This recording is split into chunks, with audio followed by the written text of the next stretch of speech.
자, 오늘 설교 제목이 아버지께서 일하시니 나도 일한다. 이 말씀은 어떤 배경에서 나왔는가라는 것입니다. 자, 말씀드린 대로 이 궁율의 집이라고 하는 베데스다. 베데스다는 뜻이 궁율의 집, 자비의 집이라고 하는 뜻이죠. 그 연못가에서 물이 동하기를, 움직이기를, 천사가 어느 날 와서 물을 휘젓는 거예요. 근데 그때에 가장 먼저 들어가는 사람 한 사람만이 고침을 받는다라고 하는 전설이 내려온 그곳에서 예수님이 38년 된, 무려 38년이니까 평생을 병과 살았던 사람이에요. 이 사람을 고치시는 장면입니다. 그런데 오히려 예수님은 이 일로 인해서 어려움을 당하게 되죠. 그 이유는 안식일에 이 병자를 고쳤다라는 것인데, 더 정확하게는 고친 것이 문제가 아니라 이 병자가 자기의 자리를 들고 자리를 옮겼기 때문입니다. 고친 것 자체가 문제가 아니에요. 안식일의 기준에서 물론 고치는 것은 명할 수 있지만 그 병자가 일어나서 움직이는 것이 안식일 규정에 옳지 않다라는 것이 말도 안 되는 유대인과 장로들의 전통에 부닥친 거예요. 유대인들이 가지고 있었던 안식일에 대한 잘못된 변질이 뭐였죠? 안식일에 쉬는 이유는 오직 하나님께 예배 드리기 위함이었잖아요. 그것이 안식일이 귀한 것이었는데, 유대인들은 그 안식일에 6개밖에 안 되는 항목에다가 무려 39개의 전통을 합해가지고 꼼짝달싹 못하게 해버린 거예요. 안식일을 정말 하나님이 우리에게 주셨는데 그 안식일 자체가 잘못된 이 감옥이 되어버린, 율법이 되어버린, 그래서 하나님이 안식일에도 일하시니 내가 이 병자를 고치는 것이 무엇이 문제냐라고 말씀하세요. 그러면 세 번째 우리가 묵상하는 게, 아버지께서 이제까지 일하시니 나도 일한다. 그 하나님은 한 인생 38년 된 병자를 궁일에 계셔서 지금도 그를 일으키시는 것이고, 안식일은 쉬는 차원의 개념이 아니라 생명을 낳고 구원을 받는 것이 안식일의 목적이다. 그래서 내가 안식일의 주인인데 너희는 안식일을 생명이 없는 정말 율법적인 회칠한 것으로 만들었구나. 너희 안에 생명이 있다면 38년 된 병자가 일어나는 것이 무엇이 문제겠냐? 하나님이 그 영혼을 살리는 것이 안식일에 정말 위배되겠느냐라는 메시지를 주고 있는 것이 바로 이 말씀 에르가 제타이라는 말씀입니다. 즉 38년 된 병자를 고치는 것으로 놀라느냐? 내가 너에게 이보다 더 큰 일을 행할 거다, 구원의 일을 행할 거다. 이것이 너에게 안식일을 준 이유이다. 예배를 통해서 그 수많은 영혼들이 하나님을 알게 되고 구원의 그 비밀을 깨닫게 될 것이고, 진정 예배해야 될 대상이 누군지를 알게 하는 구원의 성취를 안식일의 주인인 내가 이것을 너에게 보일 것이다 라고 하는 메시지를 통하여서 안식일의 의미가 무엇인지를 말씀하고 있는 것입니다. 자, 내 아버지께서 이제까지 일하시니 나도 일한다. 그러면 우리가 좀 더 일이라는 부분을 두 번째 묵상으로는 현실적인 개념으로 한번 생각해 보겠습니다. 자, 여러분도 지난 어제까지 참 일주일 동안 애 많이 쓰지 않았습니까? 직장에 가야지만 일하는 게 아니지 않습니까? 오히려 요즘은 가사 노동이라고 하지 않습니까? 애를 돌보고 새끼를 준비하고 가정을 돌보는 것, 이 모든 것이 일입니다. 일하지 않는 사람은 아무도 없습니다. 직장에 가야지만 일하고 높은 직위를 얻어야지만 일의 보람을 느끼고 그런 것 아닙니다. 학생들도 일합니다. 네, 어떤 엄마가 이러더라고요. 나는 일하니까 너는 공부하렴. 이건 일에 대한 잘못된 개념입니다. 아이에게는 공부가 일입니다. 엄마가 나는 일할 테니까 너는 공부하렴. 이것도 예를 들면 그렇게 우리가 개념적으로 이해하지만 모든 살아가는 활동 자체가 일입니다. 그러면 이 일에 대한 성경적인 의미는 뭘까요? 이미 하나님은 천지창조를 통해서 일하셨어요. 물론 그분은 말씀으로 지으셨지만은 그것을 성경에서 다스린다, 창조한단 말을 일의 개념으로 우리는 이해하게 됩니다.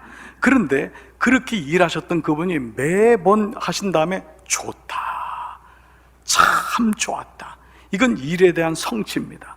하나님 스스로 창조자이신 그분도 모든 걸 창조하시고 보시기에 좋았다라고 하셨는데, 우리가 보통 일에 대한 잘못된 생각이 창세기 3장 인간의 타락 이후에 결과가 일이다 라고 생각하는 분들이 적지 않다는 것입니다. 우리가 하나님을 떠난 것에 대한 결과가 하나님의 저주가 일이었어. 하나님 안에 있었으면 일 안 했을 텐데, 그리고 어떤 분은 그래서 천국 가면 일 안 하니까 좋다. 이것도 성경적이지 않습니다. 천국에 가도 일합니다. 우리가 생각하는 그런 일이 아니지만은 그 일 자체가 하나님의 창조이기 때문에 어떤 모습으로든지 아름다운 일을 하게 돼 있다는 것입니다. 그러면 창조 전, 창조의 창세기 3장에 타락 전에 나와 있는 말씀 중에 하나가 창세기 2장 15절인데요. 자, 한번 보세요. 여호와 하나님이 그 사람 아담이에요, 에덴 동산에 두어 그것을 경작하며. 이건 타락 전의 사건이에요. 타락은 3장이잖아요. 근데 2장에 이미 아담이 뭐 하고 있죠? 일하고 있어요. 이미 하나님이 아담에게, 아담이 하나님 앞에 죄를 짓기 전에 일하는 게 하신 것을 보게 됩니다. 즉 일이라는 개념은 바로 아주 좋은 개념이고 행복한 것이고 하나님의 명령임을 알게 되지요. 그러면 이 같은 잘못된 선입관이 어디서 기인됐냐? 창세기 3장 17절입니다. 아담에게 이르시되 내가 내 아내의 말을 듣고 내가 먹지 말아야 할 한 나무의 열매를 먹었은즉 땅은 너로 말미암아 저주를 받고 다 같이요, 너는 내 평생에 수고하여야 그 소산을 먹으리라. 자, 다시 한번 그 단어를 보시면 수고하여라는 단어에다가 일부러 집어넣어서 히브리 말로 이자본이라는 음역인데, 이 수고라는 단어가 일에 들어온 거예요. 우리는 일 자체가 수고라고 하지만 그것이 아니라 일 자체는 하나님의 은혜고 하나님 자체가, 창조 자체가 일이에요. 즐거움이고 감사인데 거기에 수고하여라고 하는 이자본이 들어왔는데, 이 수고하여 이자본은 뭐냐 하면 원치 않게 혹은 고통스럽게 혹은 in sorrow, 영어 성경에도 킹 제임스 버전은 in sorrow, 혹은 through painful toil, 고통스러운 일을 통하여. 바로 이 단어가 수고하여야. 원래 일에는 하나님이 주신 즐거움과 감사의 원형이 있는데, 여기에 인간이 이제는 수고해서 스트레스를 받고 애를 쓰고 고통 속에서 슬픔 속에서 해야만이 되는 것으로 변형된 것이 일에 대한 개념이라는 것이에요. 자, 이로 인해서 인간들은 일에 대해서 이런 마음이 들어오면서 먹고 살아야지 뭐, 입이 포도청인데 저놈들 먹여 살려야지.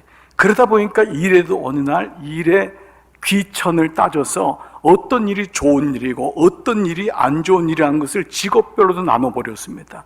그래서 이 안식일이 생명이 없는 일의 귀천을 따지는, 그래서 이 안식일에 39가지의 무려 전통이 들어갔는데, 여러분 제가 다 얘기를 못하지만 몇 가지를 한번 순서로 한번 얘기해 볼게요. 자, 1번이 뭐냐? 바느질하는 것. 이것이 안식일을 어기면 저주를 받아요. 안식일을 어기는 거예요. 두 번째, 이제 10번째 반죽, 빵을 만드는 것. 11번째가 빵을 굽는 일. 20번째가 2개의 실을 푸는 일. 21번째가 2개의 실을 묶는 일. 또 반복해서 푸는 일. 28번째가 음식에 소금을 치는 일. 여러분 이게 다 누구한테 대상이 되죠? 여자한테 대상이 되는 겁니다. 그러니까 즉 바리새인들은 이 율법의 규정을 자기들에게 적용을 안 했고, 그 당시 사람 숫자에 들어오지 않는 여인들과 종들에게 모든 걸 한 거예요. 바리새인들은 노동을 할 이유가 없어요. 32번째, 2글자를 쓰는 일. 33번째, 2글자를 쓰기 위해 2글자를 지우는 일. 안 웃으시네요, 여러분. 36번째, 불을 끄는 일. 그러면 37번째 뭐예요? 불을 켜는 일. 이 모든 것이 안식일 날 꼼짝 말하는 거예요. 그러면 마지막 39번째가 뭐냐 하면, 여러분이 묵상했던 베데스다 연못에 38년 된 병자가 행했던, 요한복음 5장 10절, 유대인들이 병 나은 사람에게 이르되 안식일인데 내가 자리를 들고 가는 것이 옳지 않도다. 아니라. 아니 38년 된 병자가 나왔으면 기뻐해 줘야 되잖아요. 근데 뭐라 그러죠? 안식일인데 내가 네 자리를 들고 가는 것, 거기 거적대기라도 있었을 거 아닙니까? 깡통이라도, 그거를 들고 가는 것이 옳지 아니하니라. 그래서 39번째 그 규정이 뭐냐 하면 물건을 한 곳에서 다른 곳으로 옮기는 것. 이 컵을 여기서 여기로 옮기면 안식일날 안 되는 거예요.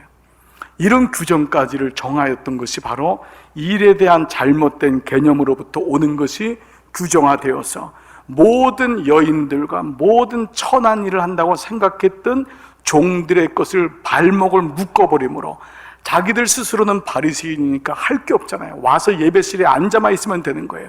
그 시간에 일해야 되는 모든 사람들의 그런 마음까지도 묶어버린 것이 바로 이 일에 대한 잘못된 개념이었습니다. 자, 여러분에게 한번 여쭤보겠습니다. 여러분은 여러분 스스로가 일하는 것에 대해서 지금 어떻게 생각하고 계십니까? 나는 시원치 않은 일을 하고 있어. 아휴, 부끄러워서 내가 하는 일 얘기나 하겠나? 혹 여러분 그런 마음이 있으십니까? 혹 여러분 중에 어떤 사람은 저 사람은 좋은 직장을, 좋은 일을 하고 있네. 여전히 우리 가운데는 사자가 들어가면 좋은 일이 있습니다. 그러나 사자가 우리가 생각하는 그런 사만 있는 것이 아니라 이발사도 사자고 미용사도 사자고 모든 사람에게 다 사자를 붙여요. 이제는 그 사람만이 아닙니다. 여러분, 우리가 생각하고 있는 일에 대한 개념에서 우리는 일하면은 빨리 은퇴해야지, 일 안 하는 것이 축복이지. 정말 그럴까요? 성경에서 말하는 일은 즐거움이었어요. 기쁨이었어요. 감사였어요. 아침에 일어나서 눈을 뜰 수 있기 때문에, 손에 일할 수 있는 힘이 있기 때문에, 움직일 수 있는 발이 있기 때문에, 야, 내가 지금 이 나이인데도 그곳에서 하나님을 발견할 수 있다면. 그래서 이제 세 번째 묵상이 뭐냐 하면, 이 예수님은 하나님의 일하심이 어떠한 건지를 말씀해 주시면서 세 가지의 단계를 우리에게 보여주십니다. 자, 예수님은 아버지 하나님이 무엇을 하시는지를 보지 않고는 내가 이 일을 하지 않는다라고 말씀하십니다. 즉, 예수님이 38년 된 병자를 고친 건 자기 임의대로 한 것이 아니라 아버지께서 일하셨기 때문에, 아버지가 일한 걸 봤기 때문에 나도 일한다고 말씀하십니다. 자, 여기에 대한 말씀이 19절인데요. 같이 한번 19절 읽겠습니다. 그러므로 시작.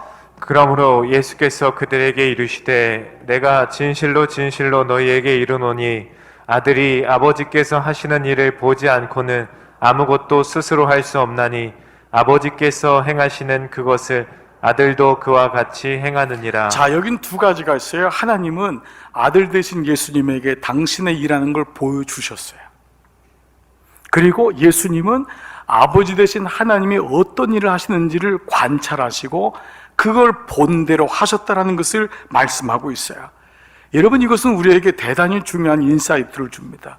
우리의 믿음의 근거는 뭐냐면 하나님이 어떤 일을 하셨는가, 예수님이 무엇을 말씀하셨는가. 그래서 그리스도인들에게 오는 유일한 규칙이 성경이 되는 것은 이 말씀의 가장 기본적인 시작이 뭐냐, 말씀을 읽으면서 관찰하는 것입니다. 말씀 묵상의 1번이 관찰이에요. 여기서 내가 듣고 끝나는 것이 아니라 내 눈으로 하나님이 어떤 분이신가, 하나님이 어떤 일을 하시는지를 살펴보는 것입니다. 그리고 하나님이 기뻐하시는 일을 행하는 것, 이것이 성경 묵상의 가장 기본적인 틀이라고 한다면, 예수님이 38년 된 병자를 고친 것은 임의적인 것이 아니라 하나님의 마음과 하나님이 그렇게 하셨음을 그는 알았기 때문이라는 것입니다. 이것을 가리켜서 이제는 이 일이 뭐가 되냐면 하나님이 하신 일, 예수님이 하신 일, 예수님이 원하시는 일이 된다면 work가 아니라 바로 ministry, 사역이 되는 것입니다. 내가 일하는 일이 그저 먹고 살고 자녀들 기르기 위해서 물질적인 공급을 받기 위함이 아니라 하나님이 원하시는 일, 하나님이 어떻게 이 일 가운데 원하시는 것이 있는지를 관찰해 간다면 그것은 이 일에서 끝나는 것이 아니라 사역으로 간다는 것을 보게 됩니다. 자, 이 사역 가운데, 일 가운데 38년 된 병자를 고치시는 예수님 모습에 하나님의 마음이 있음을 우리가 알게 되죠. 예수님은 하나님이 한 것을 본대로 했으니까요. 세 가지가 있습니다. 오늘 말씀의 결론적인 건데요, 세 단계가 나의 일 속에 있어야지 그것이 미니스트리, 사역, 하나님의 일이 될 수 있다는 것입니다. 첫 번째, 자, 오늘 베데스다 사건의 5장 5절 6절입니다. 같이 한번 읽을게요. 시작. 거기 38해 된 병자가 있더라. 예수께서 그 누운 것을 보시고 병이 벌써 오래된 줄 아시고. 자, 여기 단어 두 군데가 보시고 아시고입니다. 본다란 말도 여러 가지 단어가 있는데요, 예를 들면 헬라어에는 앱타노마이라는 단어가 있는데 여러분 그냥 흘러가셔도 됩니다. 이건 뭐냐 하면 내가 보는 거예요. 팩트예요. 내가 이 사람 누워있는 거 본 거예요. 모든 사람이 그렇게 했기 때문에 그 베데스다에 그렇게 오랫동안 있었겠죠. 근데 여기서 보았다, 예수님이 그 누운 것을 보시고에 쓰는 이 에미론이란 단어는 하나님의 눈으로 해요. 그냥 본 게 아니에요.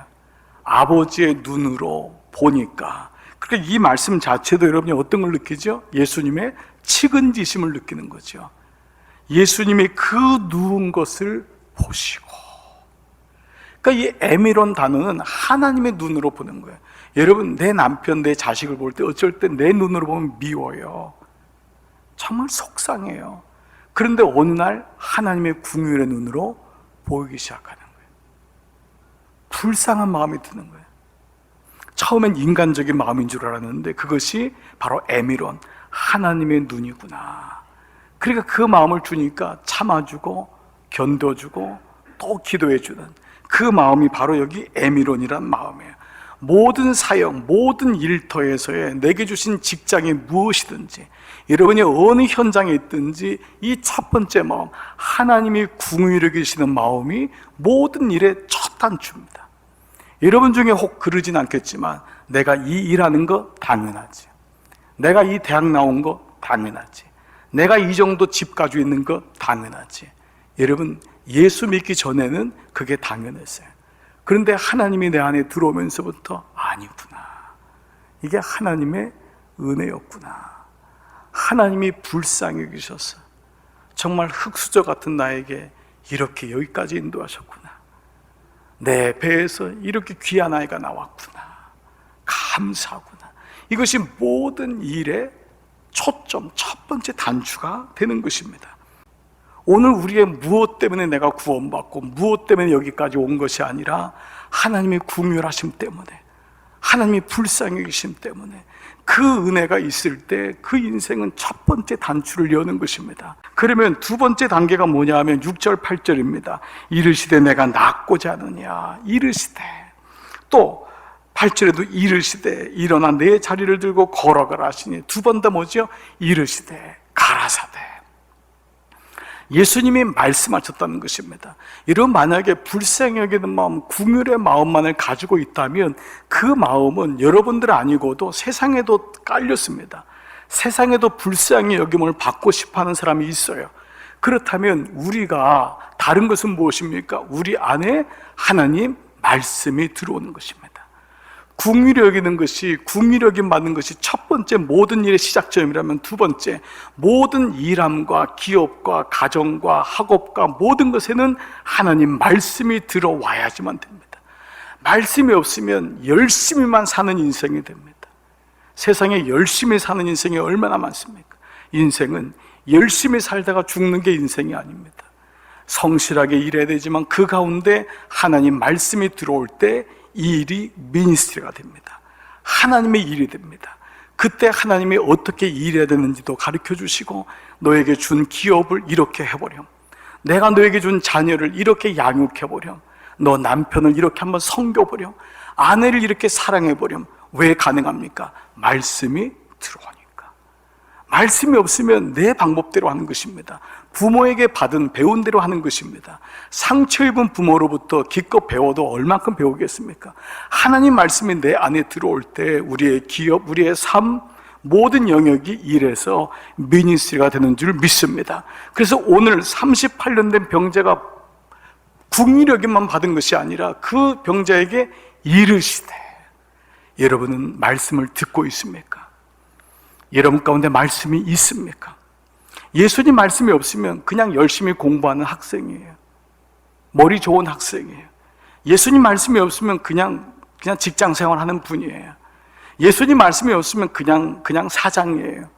그러나 예수 믿는 사장, 예수 믿는 직업인, 예수 믿는 학생, 예수 믿는 엄마, 그 앞에 예수님 말씀이 있어야 되는 이유인 것입니다. 여러분, 그래서 오늘도 우리가 주의 말씀을 듣고 매일마다 그 말씀을 묵상할 때에 어느 날 그 말씀대로 살아가는 줄 믿습니다. 세 번째 말씀은 이제는 또 한 단계 나갑니다. 14절 15절인데요 같이 한번 읽겠습니다. 시작. 그 후에 예수께서 성전에서 그 사람을 만나 이르시되 보라 내가 나았으니 더 심한 것이 생기지 않게 다시는 죄를 범하지 말라 하시니. 자, 먼저 여기까지만요. 더 심한 것이 생기지 않게. 38년 된 병보다 더 심한 게 뭐가 있겠어요? 그런데 이 말씀은 그의 병이 죄로 인해서 왔다거나 해석보다는 죄를 그 심하게 앓은 병과 동등한 관계로 여길 정도로 죄에 대한 경각심을 말씀하는 거예요. 너가 나았다고 좋아하는 것으로 끝이지 말고 죄 짓지 말고 하나님 앞에 나가는 자가 되거라. 너가 병난 것으로 기적이 일어났다 생각하지 말고 죄 짓지 않는다는 것은 하나님 앞에 예배자가 되고 자녀가 되어라. 바로 그 영역으로 말씀하고 있죠. 다시는 죄를 범하지 말아라. 바로 우리의 영역이 어디까지 갈 것이냐. 우리의 일터는요, 우리의 자아실현, 우리의 물질적인 공급, 우리의 명예의 회복, 여러 가지가 있을 수 있습니다. 그러나 만약 거기서 멈춘다면 그것은 죄를 범할 수 있는 온상 또한 될 수 있음을 기억하셔야 됩니다. 우리가 사실 가정에서 죄 짓는 게 아닙니다. 대부분 밖에서 죄 짓습니다. 직장이 돈과 연결되어 있고 대가와 연결되어 있으면 거기는 얼마든지 죄를 지을 수 있는 경로들이 많이 생깁니다. 그러므로 너에게 이 직업을 주고 너에게 일터를 준 것은 오히려 그곳을 예배의 장소로, 일터로, 바로 우리의 삶의 터전, 일터의 터전이 죄를 범하는 것이 아니라 하나님께 예배드리는 거로 회복해야 된다. 그리고 한 단계 더 나가면 그 다음 절, 그 사람이 유대인에게 가서 자기를 고친 이는 예수라니라. 그 일터가 하나님의 나라, 하나님의 기업, 하나님의 왕국이 되도록 하는 것, 그 기업을 통하여 하나님을 드러내게 하는 것, 나를 고친 이는 예수라니라. 나에게 이 기업을 준 분은 예수라니라. 이것이 궁극적인 바로 킹덤 비즈니스라고 합니다. 하나님 나라 기업, 바로 이 부분까지 가는 것을 말씀하고 있는 것입니다. 여러분들의 일하심에, 여러분들의 일터가, 여러분들의 어떤 모양의 일들이 하나님의 구원과 연결되었음을 잊지 마시고 그 기업을 통하여 하나님의 구원이 일어나는 귀한 통로가 되기를 주의 이름으로 축복합니다. 말씀을 마무리하겠습니다. 자, 오늘 말씀을 다시 한번 돌아보시기 바랍니다. 내 아버지께서 이제까지 일하시니 나도 일한다. 안식일까지, 오늘 이 시간이 하나님이 일하신대요. 어떻게 해요? 38년 된 나 같은 자에게 하나님의 생명을 주시는 거예요. 나를 궁유를 여기셔서 나에게 뭐라 하죠? 일어나라. 너가 들고 있는 거 들고 일어나라. 오늘 주님이 이 안식일 날 우리에게 생명을 주시려고, 우리에게 마음을 주려고 일하시게 하는 거예요. 그 메시지가 바로 오늘 메시지인 것입니다. 오늘 이제까지 일하시니 나도 일한다. 여러분, 이 안식일 날 여러분들이 이미 예배를 드리며 하나님의 창조회를 시작하신 거예요. 말씀을 들은 거예요. 예수님 말씀이 여러분 가운데 있는 거예요. 궁일여김을 받으신 거예요. 그리고 이제 성전문을 열고 나가셔서 여러분의 일터, 가정을 하나님의 나라로 만드시기를 축복합니다. 나를 고치시는 예수다. 이 말씀 가지고 이번 한 주간도 끝까지 승리하셔서 우리 교회에 하나님의 기업을 자랑하는 분들이 많아지기를, 오늘 특별히 기업을 하시고 직장에 다니시는 여러분 모두에게도 정말 그런 마음으로 하나님의 나라가 세워지시기를 주의 이름으로 축복합니다.